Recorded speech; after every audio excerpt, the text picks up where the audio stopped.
Grabe ang mainstream media. Oh, grabe ang bayaran dyan sa mainstream media. Ginawa mo na lahat, bongbong, pero hindi pa rin sapat. Ang dami niyong pinaikot na pera para pabanguhin yung mga pangalan ninyo. Sabi ko sa inyo, alam mo, yung bagoong, putsang ina yan, hindi yan magiging amoy eternity. Cool waters. Ano ba yung mga mababangong pabango? Oh, yung mga mababangong pagabango na mga yung normal na pabango lang ha. O mga CK1, CKB. Oo, yung mga Dolce & Gabbana, light blue, ganyan.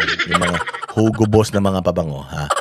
Kahit na anong gawin mo, Bongbong Marcos, putang ina yung bagoong, hindi yan magiging ganun ang amoy. Yung Subadge ng Dior, o yan yun. Hindi yan magiging ganun kasi bagoong yan eh. Ha? Bagoong yan. So, ang ibig sabihin, Bongbong Marcos, putsang inang yan, yung pera ng mga kinulimbat ninyo para pabanguhin yung mga pangalan niyo, walang silbi. Sana isunod mo na lang sa tumbong mo yan. Walang hiya kayo. O, so ngayon, kahit na anong gawin ni Bongbong Marcos, ito pa rin ang kanyang kinahinatnan. Mas malamig pa sa bangkay yung kanyang kasikatan. Ito yung araw na hindi na sumisikat. Oo, ito yung kahit anong pilit niya, gumising sa umaga, hindi na sumisikat talaga yung araw niya. Oh, ito, pakinggan natin tong balita na to. Ayan congressman, lahat-lahat, impeachment and all. Pero, ganito pa rin ang resulta. Pasok. Ang satisfaction ratings ng Pangulo noong nakaraang buwan base sa pinakabagong survey. Si VP Sara Duterte naman na nahaharap sa impeachment trial, mataas din ang ratings. Sagot naman dyan ng prosekusyon, walang kinalaman yan sa impeachment dahil hindi naman ito popularity contest. Nasa frontline ng balitang yan si Maricel. Ayun na. Hindi daw popularity contest to. Kung hindi popularity contest, yung impeachment, di sana. Sa korte nyo sinampa. Sinampa nyo dyan. Sa Senado. Political stage.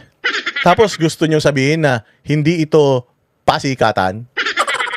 Gago ka ba? Para mong sinasabi na ang sarap-sarap sa Jollibee.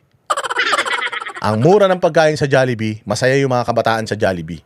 Sikat na sikat ang Jollibee. Pero gusto mong ipasara yung Jollibee. Wala lang. Kasi maka-McDonald ka.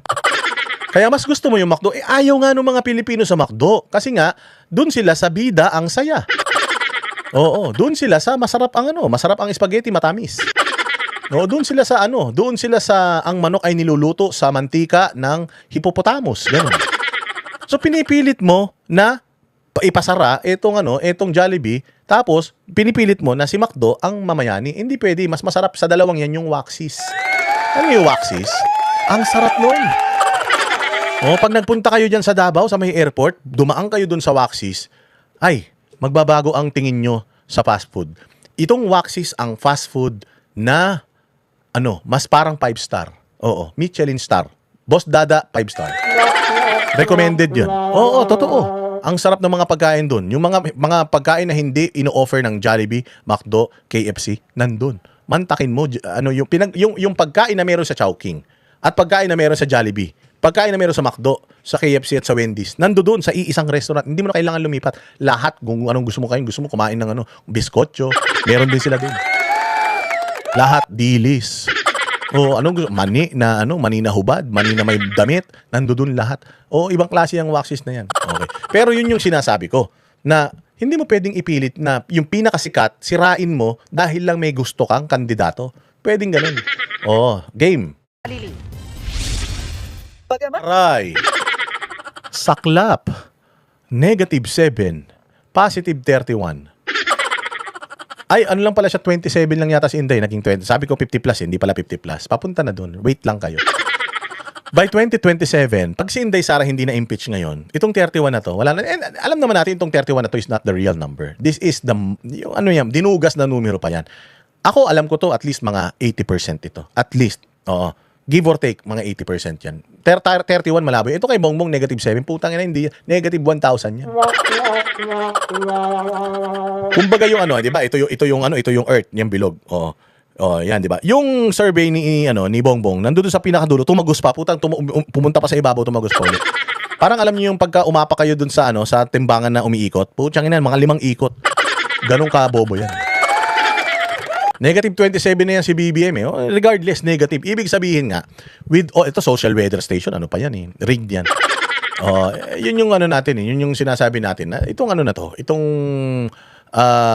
negative 7 ni Bongbong, wala pa yan. Wala yan. Sigurado ako mas mababa pa yan. With all the money that they're spending para mapabango sila, Inday Sara is still at 31%. Hindi pa masyado nagpapa-interview si Inday. Hindi pa masyadong lumalabas si Inday sa mga media interview. Di ba? Hindi pa masyadong nagbablog si Inday, 31 na. What if si Inday, full on, araw-araw nagpa-interview?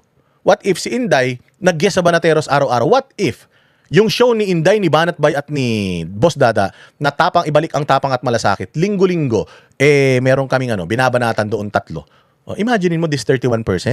O baka lumagpas yan, baka umabot yan hanggang Kalawakan. Di ba?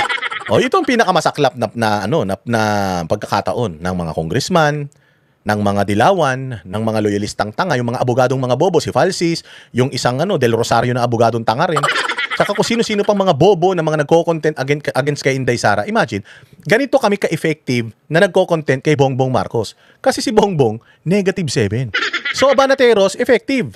Ha? Kasi yung aming ini-expose na tao, sinasabi namin kung gaano katarantado, naniniwala tao.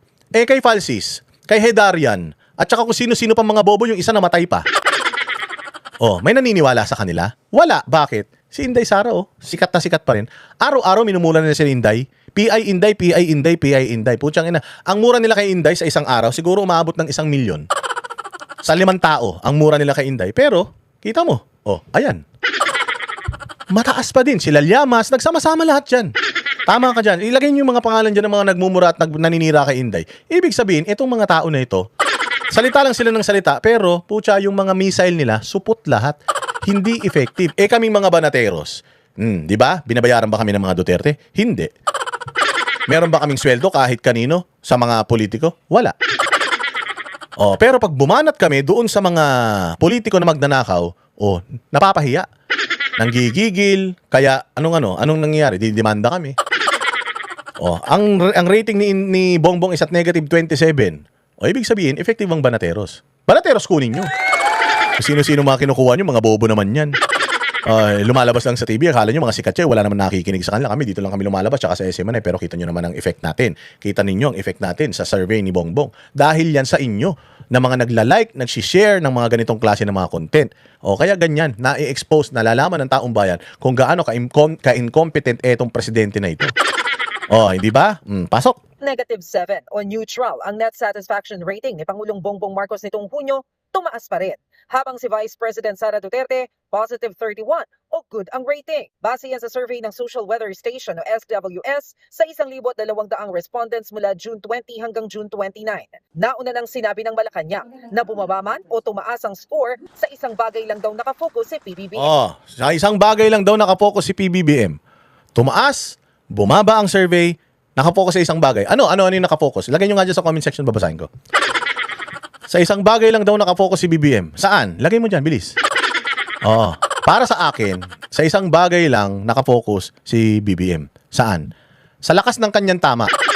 Doon lang siya nakafocus. Pangalawa, 2 bagay lang pala focus niya. Pangalawa, magnakaw. Ayan, nakalagay na dyan. Magnakaw, droga, coke. Sige, lagay nyo dyan kung saan nakafocus. Tumaas o bumaba ang survey, saan nakafocus. Lagay nyo dyan. Basahin natin, bilis. Sabi ni Wilmar, nag-download daw ng video, post daw agad sa reel. Sige, okay lang yan. Nakafocus daw, sabi ni Paring Pinoy, sa dayaan, sa bato, impeachment, pagnanakaw, pera, pulburon. Pagsinghot.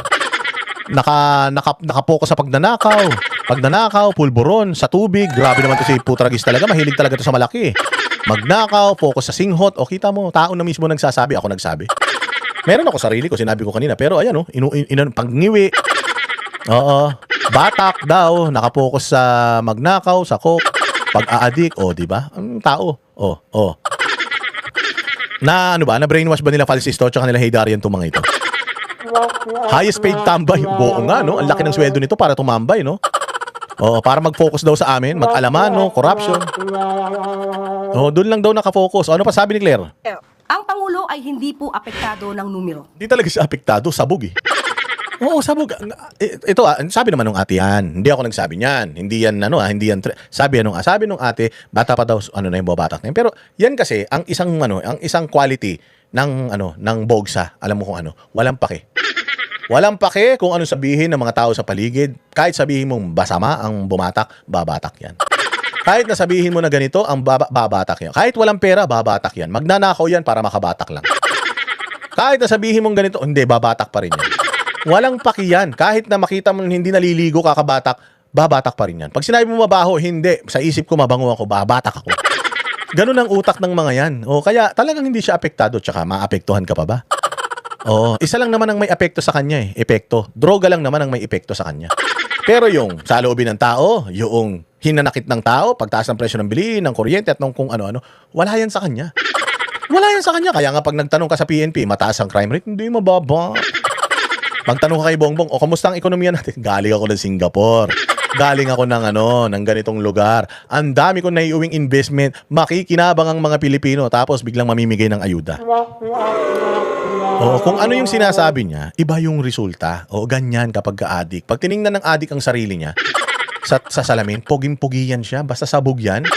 Ang ina siya ang pinakapogi sa mundo kahit bulok-bulok na ngipin yan, dumudugo na yung ngipin yan, kahit na nanlilimahid at nanlalagkit na siya at basa na yung kilikili niya. Hindi niya alam yun kasi nga ang importante sa kanya yung amats niya at saka yung tingin niya sa sarili niya. Ganun yun. O ganyan ang mga addictus. Tumaas yan, bumaba yan. Tumaas yan, bumaba yan, mataas ang tama niyan. Ang focus ng Pangulo ay magtrabaho. Yun yung pinakanakakatawa lagi. Ang focus ng Pangulo ay magtrabaho. Pag hinanapan mo ng resulta, wala. Anong tinrabaho? Hangin. Ayan yung tao na nagpupukpok ng martilyo nang walang hawak na pako at saka martilyo. Yan yung tao na nangingisda na wala namang pangbingwit. Ang matindi, ito yung tao na nagtatanim na wala namang binhi na inilulubog sa lupa. Ganito katindi to. Ito yung nangungutang na inililista sa tubig. Gantong klaseng tao ito. Trabaho daw siya ng trabaho, pero wala naman siyang ginagawa. Trabaho daw siya ng trabaho, pero pag tinanong mo, nararamdaman mo na ba yung trabaho niya? Wala. Hindi. Ito lang yung nagtatrabaho na hindi pagod. Sabi nga nila, highest paid tambay eh. Na pinangunahan ng Pangulo ang graduation ceremony ng sinaghirang class Pinangunahan mo na naman yung graduation ceremony, hindi ka naman gumraduate. Dapat yung mga gumraduate lang, yung mga nagbibigay ng speech sa mga gumraduate, putsang ina naman tayo magbibigay ka ng speech, di ka naman gumraduate. Anong may bibigay mong payo sa kanila, hindi ka naman successful. of 2026 sa Philippine Merchant Marine Academy o PMMA. Tiniyak niya na prioridad ang kaligtasan ng marinong Pinoy. Sa gitna ito ng patuloy na tensyon sa Middle East, kung saan nasa 3,000 Pinoy seafarers ang stranded pa rin sa Strait of Hormuz. Sabi niya, pinangangalagaan daw niya ang mga marino. Pag tinanong mo kung papaano, basta. Hindi niya alam. Basta ginawa lang niya yun. Many of our seafarers continue to travel through uncertain waters, including the areas affected by conflict, especially now in the Middle East. In this difficult situation, your safety and welfare remains our priority. Your government will always be within reach, ready to help. Titiyakin din ni PBBM na dekalidad ang maritime education sa bansa para hindi malagay sa alanganin ang trabaho ng Pinoy seafarers. Habang abala sa trabaho ang Pangulo, si Vice President Habang abala ang Pangulo sa trabaho, putyang inang trabaho niya, mag-speech. Si Inday na naman. Habang abala ang Pangulo sa trabaho, si Inday, ano ginagawa? Sara Duterte naman nahaharap sa impeachment trial. Kahit mataas sa survey, hindi raw matitinag ang House Prosecution Panel. Siyempre, hindi matitinag ang House Prosecution Panel hanggat mataas ang survey ni Inday. Oo, kasi kailangan mapababa nila. Yun yung talaga yung assignment nila kay Bongbong na nagfe-fail sila. They've been failing to pull Inday Sara down. Actually, may konting success naman sila. Kasi kahit papaano, from ilang milyon, sabihin na natin, from 85% na approval rating na legit ni Inday, kahit papaano may mga 5% silang na-convert. Kaya 80 na lang. So kahit papaano, they are scratching the surface. Mary Zito, dyan sa Amerika, salamat. Meron silang na-scratch na surface. But, barely, makapenetrate sila sa popularity ni Inday Sara. Never, malabo. Suntok sa buwan.